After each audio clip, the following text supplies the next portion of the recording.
Everyone, आज हम discuss करेंगे जो एमएलटी फर्स्ट ईयर में सेकंड सेम में हेमेटोलॉजी के जो टॉपिक इम्पोर्टेंस हैं उनके बारे में। तो वो आप ये वीडियो एंड तक देखना, आपको समझ में आ जाएगा। हर एक यूनिट वाइज आपको इम्पोर्टेंट क्वेश्चन कल मैंने कम्युनिटी टैब में भी डाल दिया था, हाथ से लिख के ये क्वेश्चन जो इम्पोर्टेंट थे वो। और अब जो इनके बारे में समझाऊंगी कि ये क्वेश्चन कहना क्या चाह रहा है और इसका आपको आंसर क्या लिखना है और कितना लिखना है, ये आपको समझने की जरूरत है। तो प्लीज़ एंड तक देखना ये वीडियो, और अगर आप मेरे चैनल पे नए हो तो सब्सक्राइब करना, ठीक है। तो सबसे पहले है फर्स्ट क्वेश्चन है एचबी की फंक्शन क्या है, एचबी का काम क्या है। देखो एचबी पहले देखो एचबी होता क्या है पहले ये पता होना चाहिए। तो एचबी क्या है हमारे पास, देखो आरबीसी है, उसके अंदर आरबीसी होती है, उसके अंदर रेड कलर का पिगमेंट पाया जाता है जिसे एचबी बोलते हैं, ठीक है। आरबीसी का रेड कलर भी एचबी के कारण होता है, इसी एचबी के कारण आरबीसी का रेड कलर होता है क्योंकि रेड कलर का पिगमेंट पाया जाता है और ये क्या है, प्रोटीन है, ठीक है। तो ये जो एचबी है ये आरबीसी के अंदर पाया जाएगा, हर आरबीसी के अंदर पाया जाता है रेड कलर का पिगमेंट, जो हम मेजर करते हैं। देखो पता करते हैं ना, हम लैब में जाते हैं तो पता करते हैं भाई इसके अंदर कितना खून है, तो वो हमें किस में पता लगता है कि हमारे अंदर कितना एचबी है, ठीक है। उससे पता लग जाएगा भाई आरबीसी कितनी है, एचबी कितनी है। जो हमें काउंट करके आते हैं ना 12 से 16 ग्राम पर डेसीलीटर, वो एचबी में आता है कि 100 ml ब्लड में इतने ग्राम एचबी है, ठीक है। तो ब्लड को हम ऐसे मेजर करते हैं, तो ये है एचबी का, ठीक है, कि एचबी हम मेजर करके आते हैं कि भाई 12 ग्राम है, 13 ग्राम है, 14 ग्राम है, ठीक है। तो अब फंक्शन ऑफ एचबी पढ़ना है हमें। तो फंक्शन ऑफ एचबी में क्या है, आरबीसी के अंदर एचबी पाए जा रहे हैं, तो आरबीसी का जो काम है वही एचबी का काम होगा, क्योंकि ये है तो पार्ट किसका, आरबीसी का। तो एचबी का क्या काम है, एक तो ये क्या करता है, आरबीसी क्या करती है, एचबी क्या करता है, ऑक्सीजन कैरियर करता है। ऑक्सीजन हमारे टिश्यू तक पहुंचाता है, बॉडी के हर एक ऑर्गन पार्ट तक पहुंचाता है, और वहां से क्या लेके आता है, कार्बन डाइऑक्साइड लेके आता है। तो दो पॉइंट तो सिंपल यही बन रहे हैं कि जो एचबी है वो क्या करता है, HB is an oxygen carrier and HB is an carbon dioxide carrier. मतलब ये इन गैसेस को लेके जाता है और लेके आता है, ठीक है। मतलब ऑक्सीजन को लेके जाएगा और उन तक मतलब कैरियर करता है, कैरियर मतलब ले जाना और आना, ठीक है। फिर उसके बाद है और क्या फंक्शन है, ये जो है एचबी वो क्या करेगा, आरबीसी को रेड कलर देता है, तो ये भी काम है, ठीक है। तो HB gives red colour to the RBC, ठीक है। फिर उसके बाद अगला पॉइंट से भी लिख सकते हो कि जो एचबी है वो मेंटेन करता है आरबीसी की शेप और स्ट्रक्चर को मेंटेन करके रखता है, maintain the shape and structure of RBC. तो एचबी क्या करता है, आरबीसी की शेप एंड स्ट्रक्चर को मेंटेन करके रखता है आरबीसी की, ठीक है। तो ये कुछ पॉइंट्स है। और क्या काम है, एचबी जो है वो इंटरेक्ट करता है, इंटरेक्ट मतलब किसी के साथ इंटरेक्ट हो जाते हैं, इतनी एफिनिटी होती है कि जो लिगेंड्स होते हैं हमारी बॉडी में, अदर जो मॉलिक्यूल्स हैं उनके साथ इंटरेक्ट हो जाता है। तो ये हमारे पास एचबी के फंक्शंस है, कुछ पॉइंट्स। ये आपको 4 नंबर में पूछा जा सकता है कि एचबी का क्या फंक्शन है, ये हमने पढ़ा है, ठीक है। अब आगे क्वेश्चन क्या है हमारे पास, डिग्रेडेशन ऑफ एचबी, कि जब एचबी का डिग्रेडेशन होगा तो उसका क्या काम है। देखो एचबी जब डिग्रेडे मतलब जब वो डिकम्पोज होगा तो वो कैसे होगा वो हमें पढ़ना है, ठीक है। देखो आरबीसी की लाइफ साइकिल 120 दिन होती है, तो जब आरबीसी टूटेगी तो इसमें एचबी है वो भी टूटेगा, तो एचबी का ब्रेक डाउन होगा, उसे डिग्रेडेशन बोल रहे हैं। तो एचबी को हम पूरा लिखें तो कैसे लिखेंगे, हीमोग्लोबिन, ठीक है। हीमो का मतलब क्या होता है, हीमो का मतलब होता है आयरन, ठीक है, आयरन प्लस प्रोटोफेरिन चेन, ठीक है। और ग्लोबुलिन क्या है, प्रोटीन, तो ये अमीनो एसिड की चेन है। इतनी बात ध्यान से देखो, नाम में पता चल रहा है, हीमो का मतलब आयरन एंड ग्लोबुलिन का मतलब प्रोटीन, ठीक है। तो ग्लोबुलिन तो किसकी है, अमीनो एसिड की चेन है, और हीमो में क्या है, आयरन और प्रोटोफेरिन चेन्स मतलब रिंग्स है, तो वो हम पढ़ेंगे, ठीक है। अब हिमो का मतलब आयरन है, तो आयरन का डिकम्पोज कैसे होगा? कुछ आयरन जो है वो तो हमारे दोबारा आरबीसी की फॉर्मेशन, दोबारा एचबी की फॉर्मेशन के लिए जरूरी होगा। तो कुछ आयरन हमारे पास वहां चले जाएंगे, कहाँ पे चले जाएंगे? मतलब हमारे लीवर में चले जाएंगे, मतलब लगभग सारे जाएंगे तो लीवर में। पर कुछ आयरन जो है वो जब एचबी की सिंथेसिस होगी, आरबीसी की सिंथेसिस होगी बोन मैरो में, तो वहां पे यूज होंगे, ठीक है। तो कुछ आयरन का यूटिलाइज तो फिर से रीफॉर्मेशन होने के लिए, आरबीसी की एचबी की रीफॉर्मेशन होने के लिए यूज होगा। कुछ आयरन क्या होगा? डिग्रेडेड होगा, मतलब वो डिकम्पोज हो जाएगा, वो बॉडी से एग्जिट हो जाएगा। कैसे एग्जिट होगा? आयरन जो है वो हमारा लीवर में जाएगा, फिर बिलिरुबिन की फॉर्मेशन होगी, वो बिलिरुबिन जो है वो कन्वर्ट होगा बिलिवर्डिन में, जो ग्रीन कलर का कंपाउंड है, ठीक है, ग्रीन कलर का कंपाउंड है। फिर वो यूरोबिलिरोजन में कन्वर्ट होगा और फिर हमारे स्टूल के माध्यम से बाहर निकल जाएगा बॉडी से, फिसिस के माध्यम से बाहर निकल जाएगा बॉडी से, ठीक है। तो ये था आयरन का। अमीनो एसिड क्या है? ग्लोबुलिन क्या है? प्रोटीन चेन है। तो अमीनो एसिड का यूटिलाइज अदर चीजों के लिए हो जाएगा, जहाँ पे अमीनो एसिड की जरूरत है, अमीन ग्लोबुलिन की जो जरूरत होती है वहां पे उसका यूज हो जाएगा, ठीक है। तो ये है डिग्रेडेशन। अब आगे आता है कि एचबी की एस्टिमेशन। मैं थोड़ा शॉर्ट में बता रही हूँ आपको कि भाई आप थोड़ा समझ जाओ, डिटेल में आप थोड़ा पढ़ लेना इनको, मैं इसके नोट्स भी दे दूंगी आपको, ठीक है। डिस्क्रिप्शन के लिंक में आपको नोट्स भी मिल जाएंगे। उसके बाद describe Hb estimation by Sahli's method, जिसे हम एसिड हेमेटिन मेथड भी बोल सकते हैं। तो क्वेश्चन ये भी आ सकता है कि describe Hb estimation by acid haematin method, या फिर क्वेश्चन ये भी आ सकता है कि describe Hb estimation by Sahli's method, ठीक है। तो दोनों क्वेश्चन का मीनिंग सेम है। एसिड हेमेटिन क्यों बोलते हैं सालीज मेथड को? क्योंकि इसमें एसिड का यूज होता है, एसिड का यूज होता है, N/10 HCl का यूज होता है, तो इसलिए एसिड हेमेटिन मेथड बोलते हैं। और एसिड हेमेटिन की फॉर्मेशन होती है इस मेथड में, तो इसलिए इसको एसिड हेमेटिन मेथड भी बोलते हैं। अगला है, इसी क्वेश्चन को वो कैसे दे सकता है कि describe Sahli's haemoglobin meter in brief. Haemoglobin meter क्या होता है? जो हीमोग्लोबिन को मेजर करे। तो सालीज मेथड जो है वो मेजर करेगा हीमोग्लोबिन मीटर से, तो उसको डिस्क्राइब करना है ब्रीफ में। तो हमें उसका प्रिंसिपल लिखना है, प्रोसीजर लिखना है, और फिर उसके बाद रिजल्ट की भाई नॉर्मल वैल्यू कितनी होती है वो लिखना है। तो प्रिंसिपल क्या है? हमारे जो सॉल्यूशंस है उसमें N/10 एसिड HCl का यूज करेंगे हम। वो क्या करेगा? हमारे हीमोग्लोबिन को कन्वर्ट कर देगा एसिड हेमेटिन में।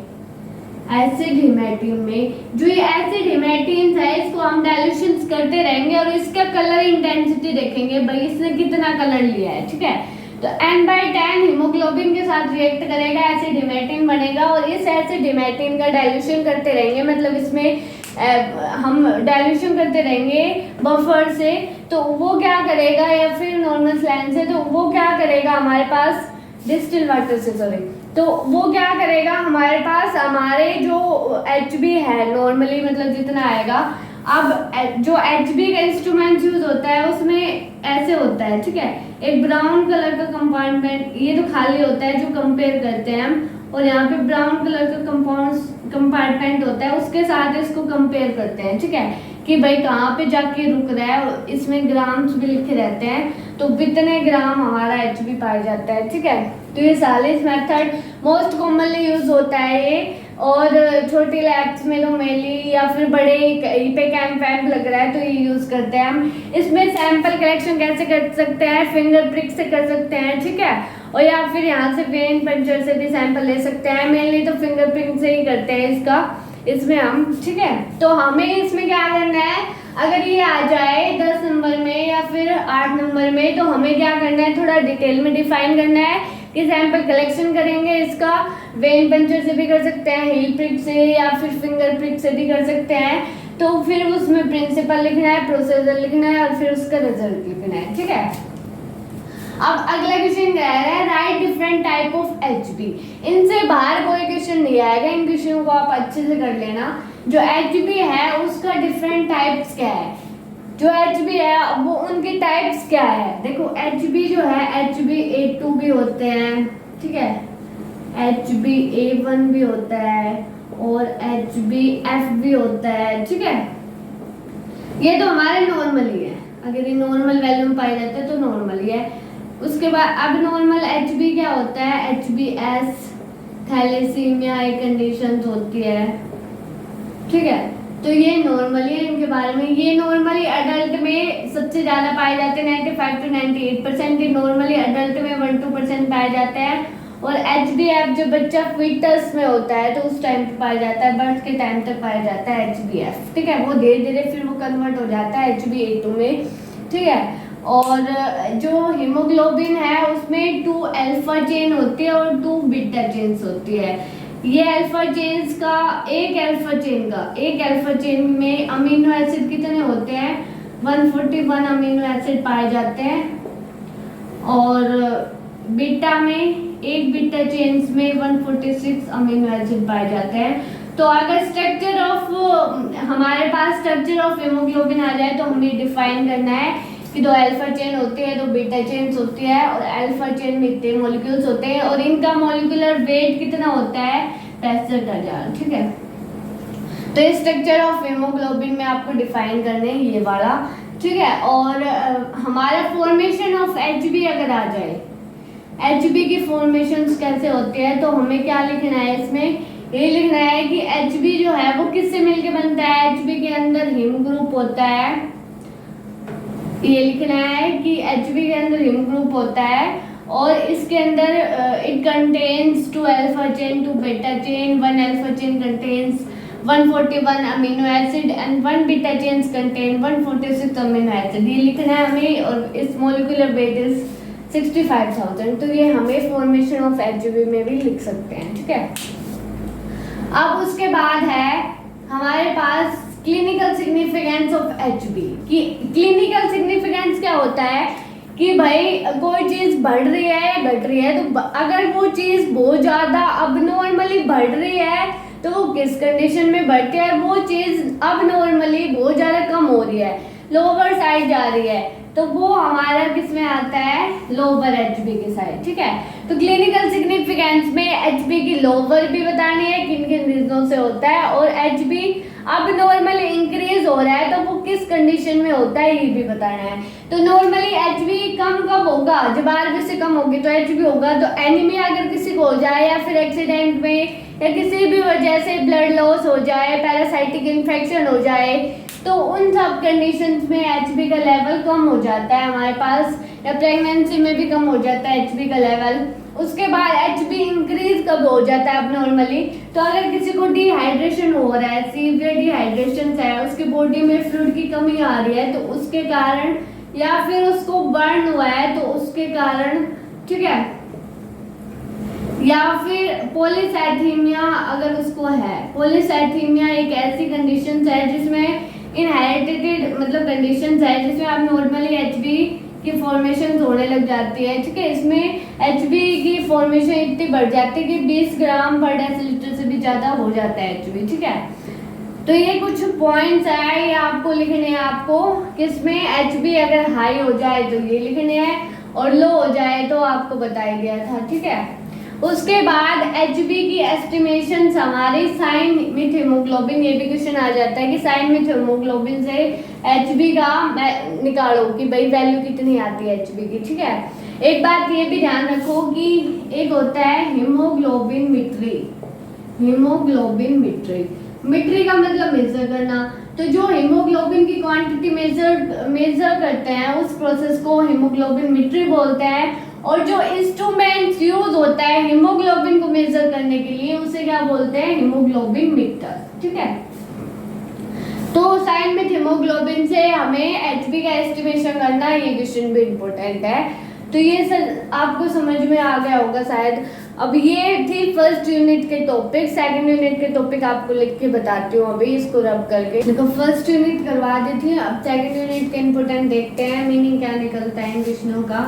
Draw the diagram of RBC pipette and WBC pipette. ये क्वेश्चन आ सकता है कि हम जो जब हीमोसाइटोमेट्री का यूज करके, जब आरबीसी डब्ल्यूबीसी पिपेट का यूज करते हैं सैंपल को कलेक्ट करने में, डायल्यूशन करने में, तो उस टाइम पे जो RBC pipette WBC pipette use होते हैं उनका डायग्राम बनाना है अभी, ठीक है। तो बुक में आपको डायग्राम दे रखे हैं। आरबीसी पिपेट में रेड बिट्स पाई जाती है बीच में और डब्ल्यूबीसी पिपेट में व्हाइट बिट्स होती है, ठीक है। उसके बाद है कि न्यूबार चैम्बर पे शॉर्ट नोट लिखना है। पहले ये यूनिट का नाम था हीमोसाइटोमेट्री, यूनिट का नाम, ठीक है, यूनिट का नाम है हीमोसाइटोमेट्री। हीमोसाइटोमेट्री क्या है? वो प्रोसेस जिसमें हम क्या करते हैं, सेल का, साइटो मतलब सेल, तो सेल की काउंटिंग करते हैं, ठीक है। तो उसे हमें क्या बोलते हैं, हीमोसाइटोमेट्री। जो इंस्ट्रूमेंट्स का यूज करके हम यूज करते हैं उसे हीमोसाइटोमीटर बोलते हैं, ठीक है। तो हीमोसाइटो यूनिट का नाम शायद समझ में आ गया होगा कि जो सेल की काउंटिंग करते हैं मैनुअली, उसको, उस प्रोसेस को हम जो इंस्ट्रूमेंट्स यूज करते हैं हम उसे क्या बोलते हैं, हीमोसाइटोमीटर, ठीक है। तो अब आपके पास आगे क्वेश्चन आता है न्यूबार चैम्बर क्या होता है, ठीक है। तो न्यूबार चैम्बर होता है एक जिसमें मैनुअली हम काउंटिंग करते हैं सेल की। जो आजकल अब क्या इम्प्रूव न्यूबार चैम्बर का यूज होता है, ठीक है। इसमें ऐसे होता है, तो इसमें क्या होता है कि हम जो डब्ल्यूबीसी काउंट है वो कहाँ पे करते हैं, डब्ल्यूबीसी यहाँ पे काउंट करते हैं, ठीक है। और आरबीसी हम जो ये बीच वाला है वहां के कॉर्नर पे, यहाँ पे आरबीसी, यहाँ पे आरबीसी, यहाँ पे आरबीसी, तो यहाँ पे आरबीसी बीच में, यहाँ पे आरबीसी और यहाँ पे मतलब जो बीच वाला सेंटर है उसके चारों तो कोने में और एक सेंटर में यहाँ पे आरबीसी काउंट करते हैं हम, प्लेटलेट्स यहाँ पे काउंट करते हैं। तो ये था न्यूबार चैम्बर्स में काउंटिंग कहाँ करते हैं। तो अब है न्यूबार चैम्बर पे शॉर्ट नोट लिखना है। तो न्यूबार चैम्बर पे शॉर्ट नोट क्या लिखोगे कि ये जो चैम्बर है इसमें हम क्या करते हैं, ब्लड और डाइल्यूशन फ्लूइड का मिक्सचर जो है वो हम चार्ज करते हैं, न्यूबार चैम्बर में डालते हैं उसमें, और फिर उसके बाद उसको चार्ज करने के बाद जब बीच में देखो चैम्बर होता है उसको हम बीच से चार्ज करते हैं। मान लो ये चैम्बर्स है हमारे पास, ठीक है, तो हम यहाँ से चार्ज करेंगे उसको, यहाँ से सैंपल डालेंगे और यहाँ से डाइल्यूशन डालेंगे, यहाँ से सैंपल डालेंगे, यहाँ से डाइल्यूशन डालेंगे, और यहाँ पे हम बड़ी कवर स्लिप रख देंगे। तो यहाँ से सैंपल जाएगा, यहाँ से सैंपल जाएगा, तो ये चार्ज हो जाएगा, पूरे एरिया में चला जाएगा, ठीक है। फिर उसके बाद काउंटिंग करते हैं। तो ये न्यूबार चैम्बर पे शॉर्ट नोट आता है आपके कई बार पेपर में, एक्सप्लेन टीएलसी काउंट। ये क्वेश्चन मैंने अलग अलग नहीं लिखा, मैंने एक में लिख दिया। ये क्वेश्चन 10 नंबर में भी आ सकता है कि explain total leucocyte count by using haemocytometry, कि हमें WBC count, total leucocyte count को कैसे काउंट कर सकते हैं, हीमोसाइटोमेट्री की मदद से। तो हम हीमोसाइटोमेट्री की मदद से डब्ल्यूबीसी को कैसे काउंट कर सकते हैं, वो हम न्यूबार चैम्बर से अभी मैंने बताया था कि कहाँ पे काउंट कर सकते हैं, वो चीजें लिखनी है आपको। और टीएलसी की क्लिनिकल सिग्निफिकेंस भी लिखनी है। टीएलसी जो डब्ल्यूबीसी में जो काउंटिंग करने में जो हम यूज करते हैं, टोटल ल्यूकोसाइट काउंट, जो टोटल डब्ल्यूबीसी काउंट को काउंट करने के लिए ट्रक फ्लूइड का यूज करते हैं, उस फ्लूइड की कंपोजिशन लिखनी है और उनके डाइल्यूशन के बारे में बताना है, और हमें इसके प्रोसीजर के बारे में बताना है, कहाँ से क्या चार्ज होगा, और हमें इसकी कैलकुलेशन फॉर्मूला भी लिखना है काउंटिंग करने का।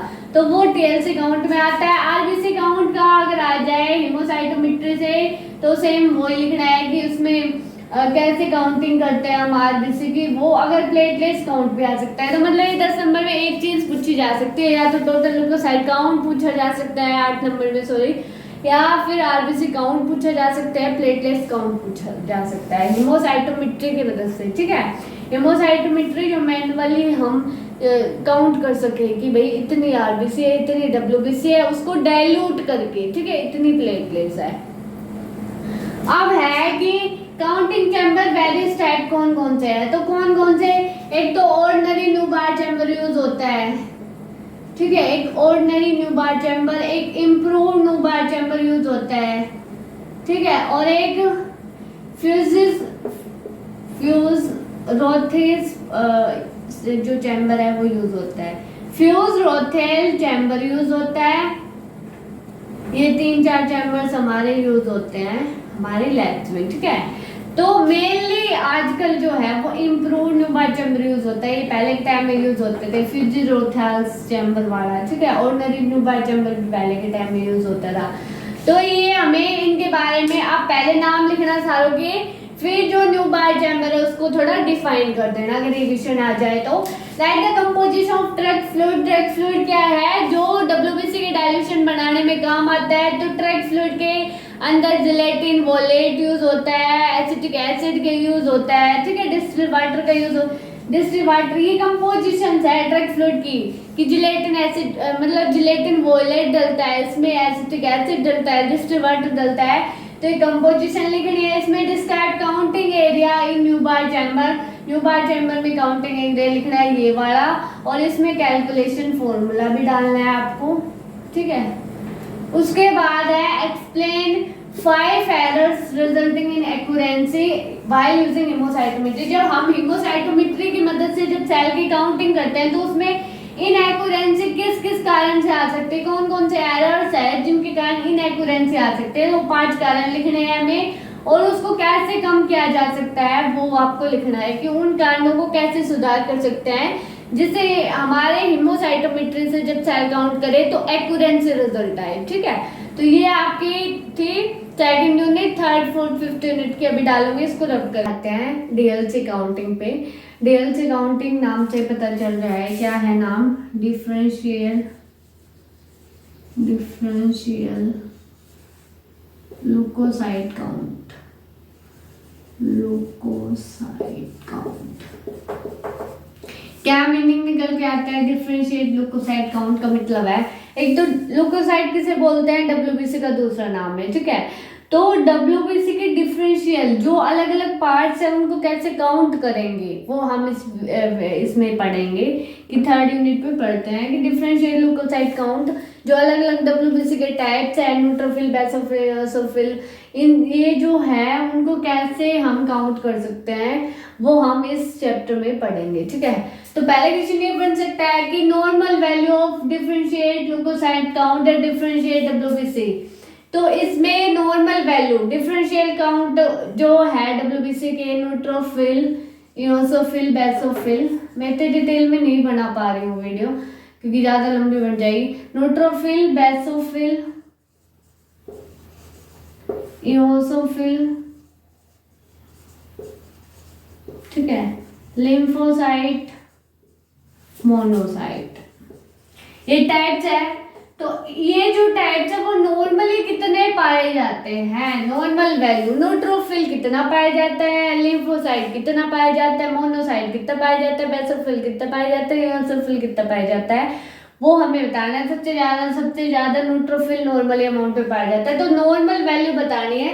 ये जो टाइप्स है इनकी इस क्वेश्चन में explain technique of WBC count, तो डब्ल्यूबीसी काउंट की टेक्निक की, डब्ल्यूबीसी काउंट को कैसे काउंट कर सकते हैं तो आप ये भी लिख सकते हो। अगर यहाँ पे डीएलसी काउंटिंग आ जाती है तो फिर आपको सेम ये लिखना है कि डीएलसी काउंटिंग में क्या करना है, पहले हमें सैंपल लेना है, फिर एक स्लाइड बनानी है, यहाँ पे सैंपल रखेंगे और सेकंड स्लाइड की मदद से उस सैंपल को स्प्रेड करेंगे 45 डिग्री पे स्प्रेड करेंगे इसको, ठीक है। 30 to 45 डिग्री पे रखेंगे इसको, 45 ही रखेंगे, 45 to 60 एंगल, दूसरी स्लाइड का एंगल कि भाई इतना रखेंगे, ठीक है। उसको ऐसे स्प्रेड करेंगे और यहाँ पे टंग शेप आ जाएगी, तो वो थिन स्मीयर है। तो जो थिन स्मीयर है उससे थिन स्मीयर बनाएंगे, उसको स्टेन करेंगे, फिर उसके बाद उसको माइक्रोस्कोपी करेंगे, तो डीएलसी काउंटिंग कर सकते हैं उससे हम, ठीक है। तो इसमें ये लिखना है कि डीएलसी काउंटिंग आ जाए, और अगर डब्ल्यूबीसी काउंटिंग आ जाए तो आपको जो टेक्निक थी हमारी हीमोसाइटोमेट्री वाली वो भी लिख सकते हो, ठीक है। Explain principle of, explain preparations of peripheral blood film, जो ये स्लाइड बनाते हैं उसकी प्रिपरेशन एक्सप्लेन करनी है। इसमें थिन ब्लड स्मीयर भी है और थिक भी है, तो थिन को थोड़ा डिटेल में डिफाइन करना है कि हमें एक स्लाइड लेनी है, दूसरी छोटी ड्रॉप ब्लड की रखनी है, फिर उसको हमें स्प्रेड करना है, टंग शेप आनी चाहिए उसकी, ठीक है। तो हम ये preparations of peripheral blood film जो है वो कैसे तैयार करते हैं, जो स्लाइड बनाते हैं उसे पेरिफेरल ब्लड फिल्म बोलते हैं, तो उसे कैसे तैयार करना है वो लिखना है। Explain principle process of thin blood smear, कि जो यही इसी को थिन ब्लड स्मीयर भी बोल देते हैं। तो जो थिन ब्लड स्मीयर है उसका प्रिंसिपल प्रोसीजर एक्सप्लेन करना है कि कैसे बनाते हैं हम स्लाइड को, और उसका प्रोसीजर स्टेप बाय स्टेप लिखना है। या फिर इस क्वेश्चन को ऐसे भी आ सकता है कि explain diagrammatically step wise the preparations of TLC preparations of peripheral blood smear, preparations of peripheral blood smear. ठीक है, तो डायमेटिकल हमें डायग्राम बना के कि पहले स्लाइड लेनी है, फिर एक ड्रॉप यहाँ पे ब्लड की रखनी है, दूसरी स्लाइड लेनी है, हाथ भी बनाना है उसमें। ठीक है, और फिर उसे ऐसे स्प्रेड करना है। तो डायमेटिकली स्टेप बाय स्टेप उसको डिफाइन करना है।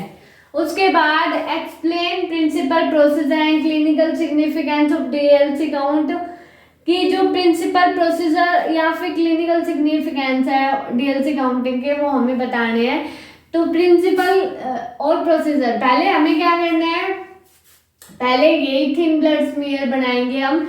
तो सेम ये लिखना है पहले कि थिन ब्लड स्मीयर प्रिपेयर करेंगे, तो उसका प्रोसीजर लिखना है थिन ब्लड स्मीयर का पहले, तो हमें उसका, फिर उसके बाद हमें उसकी काउंटिंग माइक्रोस्कोपी करेंगे। ठीक है, तो माइक्रोस्कोप में कौन सा एरिया देखेंगे, ये वाला एरिया जो आगे की साइड होता है वो एरिया देखेंगे, वो बताना है।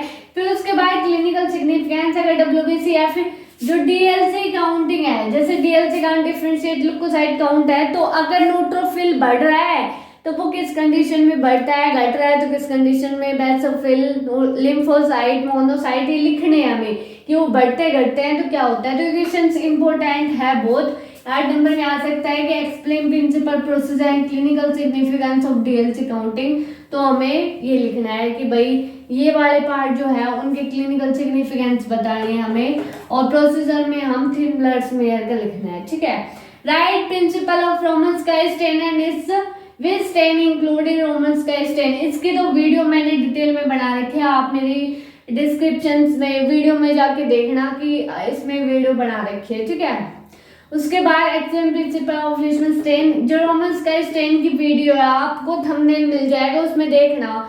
अलग ही रोमन स्काई स्टेन की वीडियो ऊपर लिख रखा है टाइटल में, रोमन स्काई स्टेन और लिशमन स्टेन, ये दोनों ही टॉपिक मैंने डिटेल में बता रखे हैं आपको, तो उस वीडियो में जाके देख सकते हो। अब इसको मिटा के मैं 4th यूनिट को डिस्क्राइब, अब 4th यूनिट पे आ गए। जो यूनिट का नाम है क्वालिटी एश्योरेंस इन हेमेटोलॉजी, वो हम पढ़ेंगे। तो देखो पहले यूनिट को समझ लो, क्वालिटी एश्योरेंस होता है क्या है। ये जो क्वालिटी एश्योरेंस की वीडियो जो है वो मैंने पहले भी डाल रखी है, उसमें नोट्स भी दे रखे हैं। जो आपकी हिमेटो की दूसरी बुक है उसमें आपको समझ में नहीं आएगा, पर जो क्वालिटी एश्योरेंस के हैंडमेड नोट्स है उस वीडियो में वो आपको समझ में आ जाएंगे, तो आप वो इजीली पढ़ सकते हो उस वीडियो में से देख के। तो उसमें पढ़ लेना, डिस्क्रिप्शन में लिंक मिल जाएगा, वहाँ पे आपको क्लिक करके उसको डाउनलोड कर लेना। तो क्वालिटी एश्योरेंस क्या है वो मैंने बता रखा है उसमें, कि क्वालिटी एश्योरेंस क्या है, उसका इम्पोर्टेंस क्या है, पर्पस क्या है। देखो क्वालिटी मतलब किसी चीज़ की क्वालिटी कैसी है, और एश्योरेंस मतलब स्थावना देना, विश्वास दिलाना। तो क्वालिटी एश्योरेंस मतलब कि भाई किसी को विश्वास दिलाना कि हमारी लैब की क्वालिटी इतनी अच्छी है। तो क्वालिटी एश्योरेंस मतलब विश्वसनीय क्वालिटी हो। ठीक है, और उसका पर्पस क्या है, एक्यूरेट रिजल्ट देना, रिलायबल रिजल्ट देना, एक पर्पस है उसका। उसके बाद define internal external quality assurance, ये भी मैंने उस वीडियो में डिफाइन कर रखा है, आप देखना जाके। और right components of quality assurance ये भी बता रखा है। कंपोनेंट ऑफ क्वालिटी एश्योरेंस में आपको प्री एनालिटिक फैक्टर लिखना है, एनालिटिक फैक्टर लिखना है, ठीक है, और पोस्ट एनालिटिक फैक्टर लिखना है। ये आपको कंपोनेंट ऑफ क्वालिटी एश्योरेंस में लिखना है। Define SOP, standard operating procedure, वो प्रोसीजर जो हम लैब में जो भी टेस्ट लगाते हैं तो वो स्टैंडर्ड ऑपरेटिंग प्रोसीजर से लगाए, कि भाई जैसे ग्लूकोज का ही लगाना है तो उसका प्रोसीजर स्टैंडर्ड होना चाहिए। ठीक है, तो स्टैंडर्ड ऑपरेटिंग प्रोसीजर से फॉलो करना है, और उसका पर्पस क्या है, इंपोर्टेंस क्या है एसओपी की, वो बतानी है। और एसओपी को तैयार कैसे करते हैं, पहले मैन्युअली तैयार करते हैं, पहले हेडिंग डालते हैं फिर सब हेडिंग डालते हैं, वो हमें लिखना है इसमें। एक्यूरेंसी, प्रिसीजन, स्टैंडर्ड डेविएशन, वो भी क्वालिटी एश्योरेंस वाली वीडियो में है, वो आप देख लेना। 5th यूनिट है ऑटोमेशन इन हेमेटोलॉजी। ऑटोमेशन मतलब ऑटो मतलब ऑटोमेटिक, तो ऑटोमेशन में ऑटोमेटिकली सेल काउंट हो जाए हमारे। तो ऑटोमेशन क्या है कि हमारा जिसमें लोगों की जरूरत कम पड़े और ऑटोमेटिकली काम ज़्यादा हो, वो ऑटोमेशन में आता है। ये 5th यूनिट ऑटोमेशन वाली वीडियो भी मैंने डाल रखी है, आप देखना, डिटेल में समझा भी रखा है, वो आप समझ लेना वहां से जाके।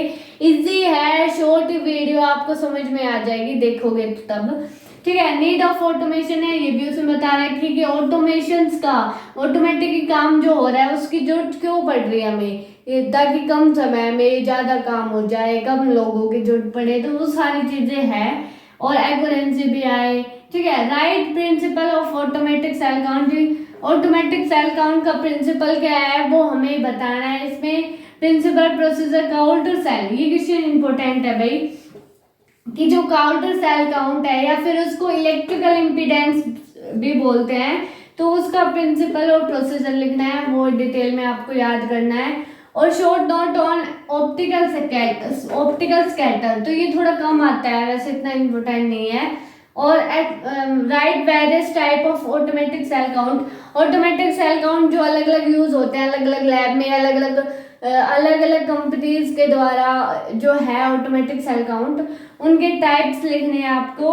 और एरर्स इन्वॉल्व्स इन ऑटोमेशंस का यूज करके कौन कौन से एरर आ सकते हैं। जब सेल काउंट करते हैं तो आरबीसी में भी एरर आ सकता है, अगर शॉर्ट सैंपल है तो उसमें सही काउंटिंग नहीं आती, आरबीसी की नहीं, एचबी की आती है। डब्ल्यूबीसी काउंटिंग में भी कई बार आरबीसी के क्लम्स बन जाते हैं, तो हमारी मशीन उसको डब्ल्यूबीसी काउंट कर लेती है, तो ये एरर्स आपको उसमें लिखने हैं, ठीक है। शायद ये आपको वीडियो समझ में आई होगी। अगर ये वीडियो आपको यूजफुल लगी है तो please subscribe my channel. Thank you.